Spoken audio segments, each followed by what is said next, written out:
مولانا طارق جمیل کیا کرتے ہیں؟ یہ مولانا طارق جمیل صاحب کی نوازش ہے، مہربانی ہے، اور جس طریقے سے وہ نبی کریم صلی اللہ علیہ وسلم کے حوالے سے عشق اور محبت کی باتیں اب کرنے لگے ہیں، اور حضرت علی کو مولا علی کہتے ہیں، اور فرقہ واریت سے دور لوگوں کو لے جانے کی جو بات کر رہے ہیں، تو یہ تو بڑا اچھا عمل ہے۔ جو کچھ بھی ہم بظاہر دیکھ رہے ہیں، مولانا طارق جمیل صاحب کی جو گفتگو ہے وہ گفتگو کے اوپر اگر فیصلہ کیا جائے تو ریمارکیبل ہے، بہت زبردست ہے۔ اللہ تعالیٰ جو ہے ان کی کاوشوں کو قبول اور منظور فرمائے، اور جو ان کو سنتے ہیں ان کو فرقہ واریت سے نکال کر واقعی امتی ہونے کی طرف گامزن کر دے۔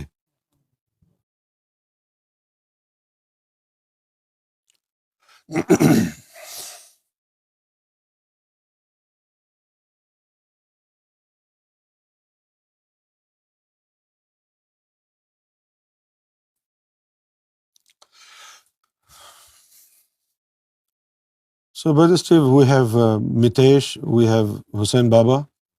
How I found my destiny? Yeah? And who else can speak English? Did you do one Haseeb? Have you done Haseeb? Oh. What about Gully Boy? No. So we have Mitesh and Hussain Baba. You haven't been done? Oh, okay. Okay, you have 4 individuals. Right.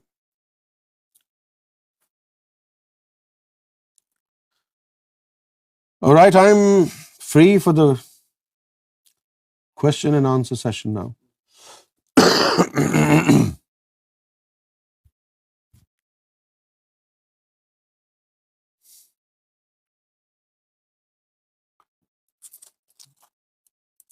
طبیعت کیسی ہے؟ طبیعت ایسی ہے کہ ان کے دیکھے سے جو آ جاتی ہے منہ پر رونق، وہ سمجھتے ہیں کہ بیمار کا حال اچھا ہے، ایسی طبیعت ہے۔ Tahir info says we want to listen to Brother Steve Destiny. Okay. Question?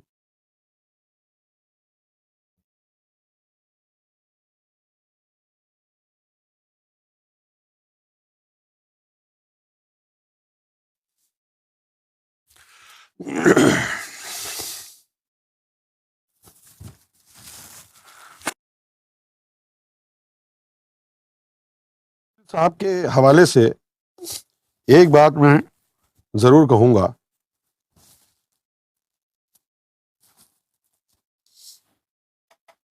Tariq جمیل صاحب کے حوالے سے ایک بات میں ضرور کہوں گا کہ جس مکتبہ فکر سے طارق جمیل صاحب کا تعلق ہے، اس مکتبہ فکر سے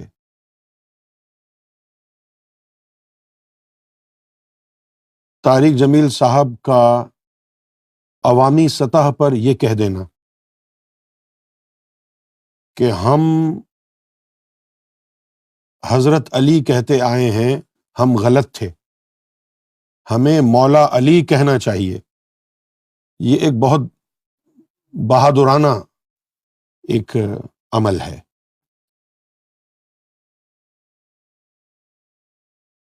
تو اب طارق جمیل صاحب جس مکتبہ فکر سے تعلق رکھتے ہیں، اس مکتبہ فکر کے تمام حضرات کو ان کی اس بات پر عمل کرنا چاہیے۔ کیا خیال ہے؟ ٹھیک ہے نا؟ طارق جمیل صاحب کہتے ہیں کہ فرقہ واریت کو چھوڑ دو، امتی بن جاؤ، لہٰذا اب ان کے مکتبہ فکر اور ان کے جتنے بھی سننے والے ہیں ان سب کو سنجیدگی کے ساتھ فرقہ واریت سے توبہ طائب ہو کر طارق جمیل صاحب کی اس بات پر یقین کرنا چاہیے اور عمل کرنا چاہیے. کیا خیال ہے آپ کا؟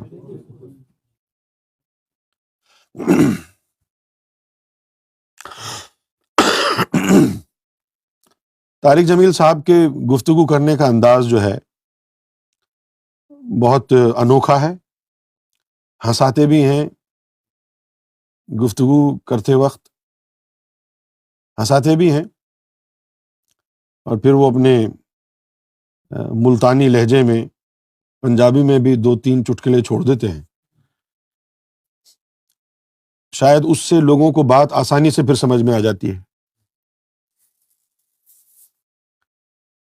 اچھا ہے. اس وقت جو ہے، اس وقت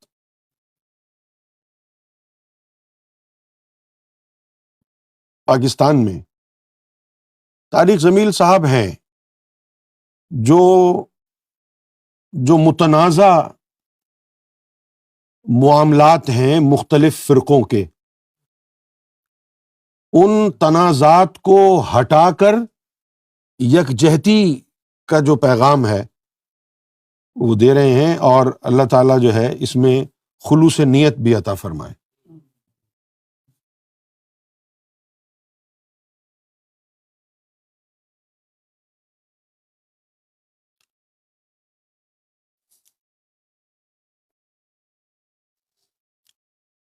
کیونکہ حقیقت تو یہی ہے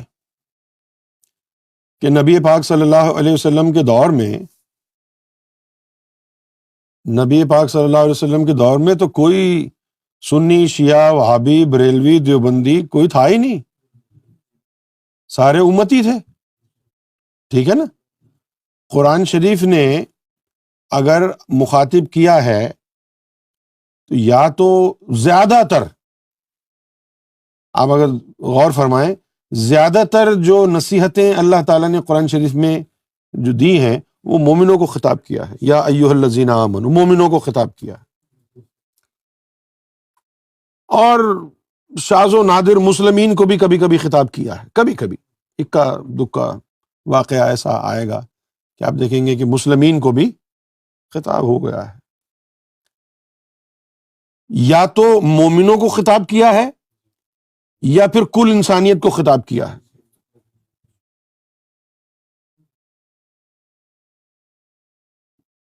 سمجھے آپ؟ ہم جس پروجیکٹ پر کام کر رہے ہیں وہ پروجیکٹ یہ ہے کہ ہم نبی پاک صلی اللہ علیہ وآلہ وسلم کے جو 2 آفیسز ہیں، جو 2 مراتب ہیں، ایک تو حضور صلی اللہ علیہ وسلم کا مرتبہ رسالت، اور ایک حضور صلی اللہ علیہ وسلم کا مرتبہ نبوت. اب ان 2 کو مد نظر رکھتے ہوئے ہم ایک پروجیکٹ چلانے والے ہیں کہ حضور صلی اللہ علیہ وسلم بطور نبی کس سے مخاطب ہوتے ہیں، اور حضور صلی اللہ علیہ وسلم بطور رسول کس سے مخاطب ہیں. حضور کی ختم نبوت کا فائدہ کس کو ہے؟ ٹھیک ہے بھائی؟ اور حضور کی رسالت کا فائدہ کس کو ہے؟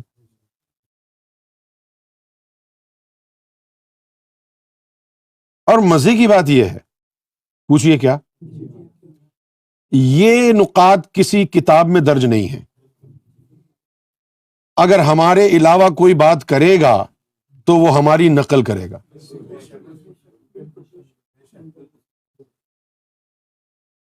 کتنا بلنٹ ہو گیا ہوں.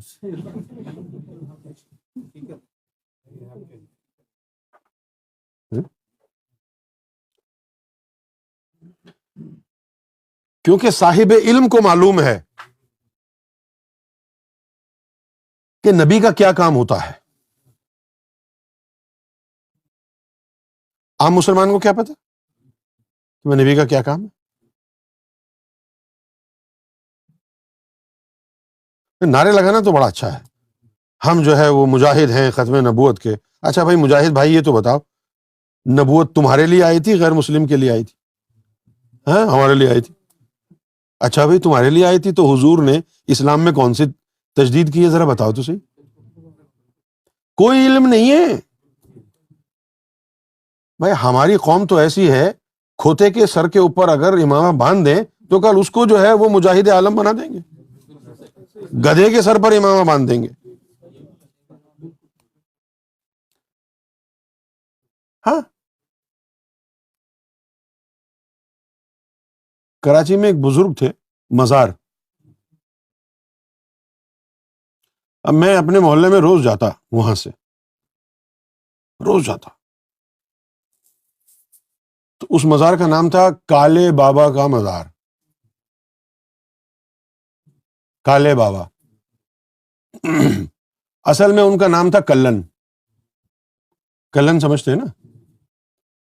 اب ان کا نام تھا کلن میاں. تو پتہ نہیں وہ کلن میاں سے کالے میاں کیسے ہو گئے. خیر میں جاتا. اچھا وہاں پر لوگ جو ہے وہ ذکر کرتے لائٹ وائٹ بجھا کے. یہ اس دور کی بات ہے جب میں سرکار سے وابستہ ہوا تھا. اب چونکہ سرکار سے وابستہ ہوا تو مجھے شوق تھا کہ ادھر ادھر کہیں بھی کوئی ٹکرے مار رہا ہو تو بیٹھ جاؤ جا کے، کوئی ذکر کر رہا ہو. تو وہ کلن میاں کے مزار پہ میں چلا گیا. بھائی دیکھا، میں نے دیکھا باہر سے آواز آ رہی، کواڑ بند تھا مزار کا. ہمارے محلے کی بات ہے پیچھے. تو میں نے آواز دیکھی، اللہ اللہ، تو میں کواڑ کھول کے میں نے کواڑ کھولا تو سب ڈر گئے. یہ کیا ہو گیا؟ سب کھڑے ہو گئے، پوچھنے لگے بھائی کون ہو تم، کون ہو تم؟ میں نے بولا بھائی میں انسان ہوں، آپ ذکر کر رہے ہو، میں بھی ذکر کرنے کے لیے آیا. ہاں اچھا اچھا اچھا، بیٹھ جاؤ. آپ یقین کریں میں نے خوب گردنیں گھمائی، ادھر سے ادھر ادھر سے ادھر کے، کوئی مزہ آ جائے، مزہ ہی نہیں آیا. بڑا پریشان ہوا یار کہ میں تو گلیوں میں جاتا ہوں تو ولی اگر ٹکرا جائیں تو فوراً ذکر تیز ہو جاتا ہے، یہ تو مزار کے اوپر بیٹھ کر وحشت ہو رہی. دوسرے دن جو ہے وہ مزار پر میں دن کے وقت گیا اور میرے جو ہے وہ وقتی طور پر کشف کھل گیا اور میں نے دیکھا کہ قبر کے اندر کھوتا دفن، گدھا. شاید اسی لیے اس کو کالے میاں کہتے تھے. تو ہماری قوم کا تو رواج یہی ہے.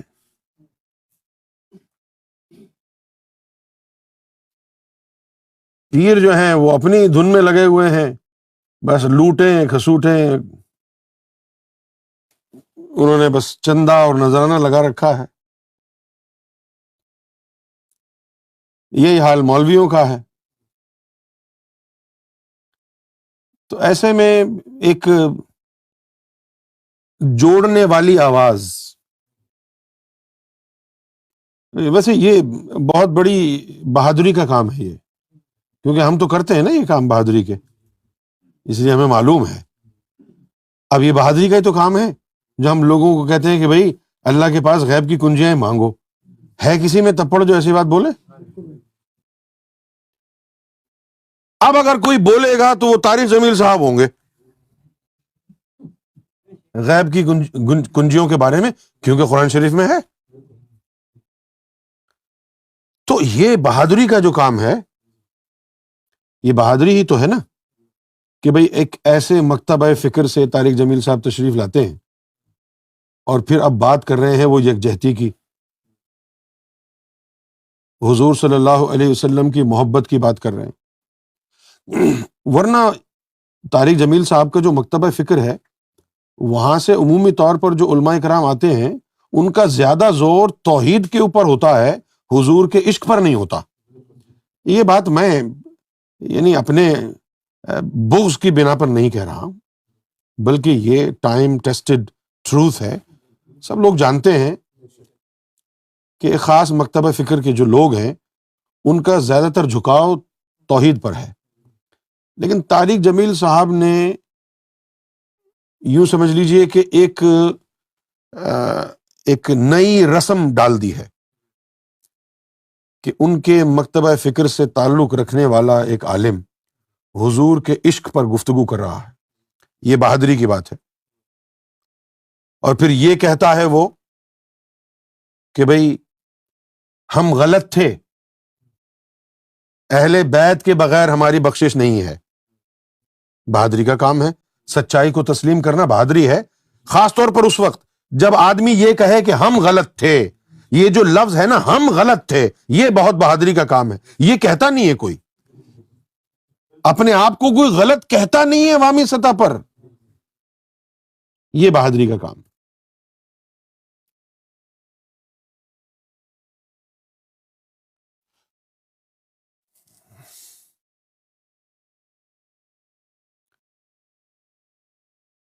طارق جمیل صاحب کی جو اپروچ ہے وہ بڑی کیلکولیٹڈ ہے۔ اگر کمپیریزن کریں طاہر القادری صاحب سے، تو طاہر القادری صاحب جو ہے وہ کبھی کبھی جو ہے وہ پٹری سے اتر جاتے ہیں۔ جیسے ابھی 2 دن پہلے میں ان کی فیس بک پر ایک ویڈیو دیکھ رہا تھا، تو اس میں انہوں نے کہا کہ میں کون ہوں؟ قادری، تو مجھ سے زیادہ غوث اعظم کو کوئی نہیں جانتا، لیکن میں مقام علی کی بات کروں تو سیدنا غوث اعظم رضی اللہ تعالی عنہ بھی مولا علی کے محتاج ہیں، وہ یہ کہہ گئے۔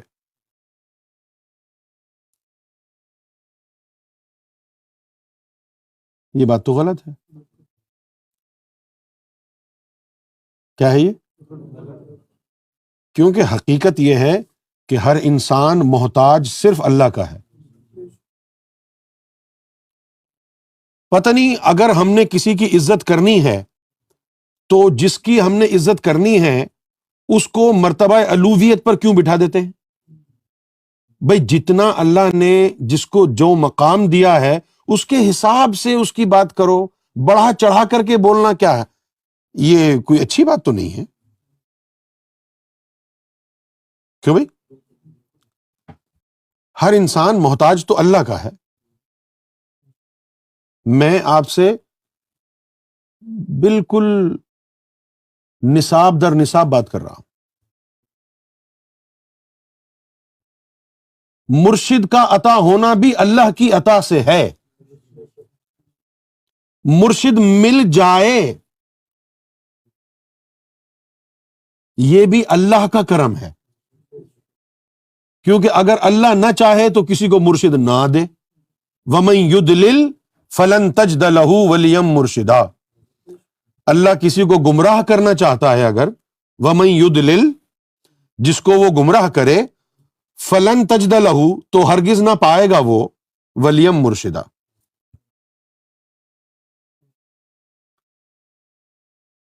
تو بنیادی اساسی محتاجگی ہر انسان کی اللہ کی ذات سے ہے۔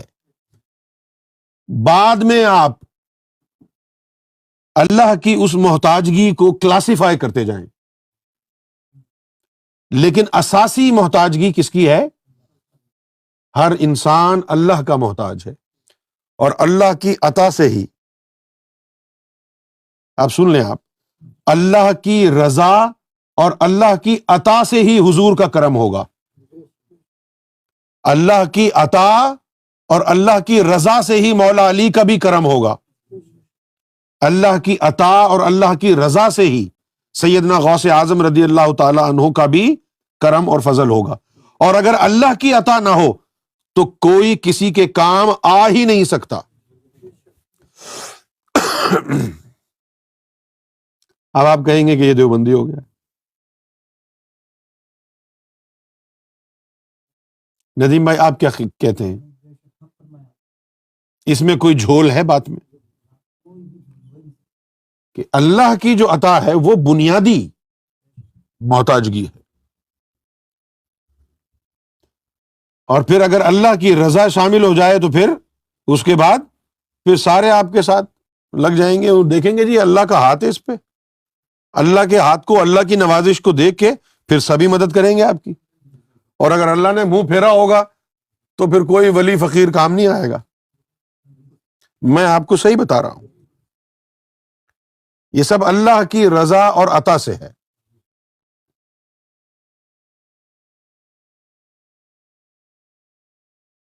آفیشیل چینل دعوت و تبلیغ، سوال ہے پلیز علی انجینئر کیسے آدمی ہے؟ بھئی علی انجینئر کیسے آدمی ہے تمہیں جانتا نہیں، علی انجینئر سے کبھی ملاقات نہیں ہوئی۔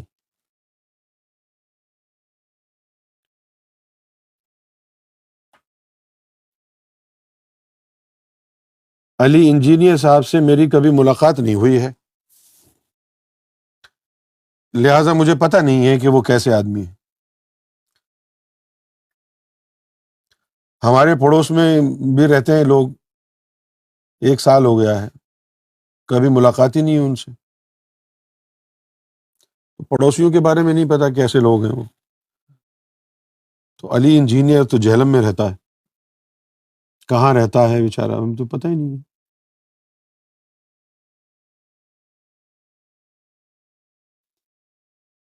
اچھا آپ نے ان کی ملاقات کرائی طارق جمیل صاحب سے، چلیں اللہ تعالیٰ آپ کو اس کا اجر عطا فرمائے۔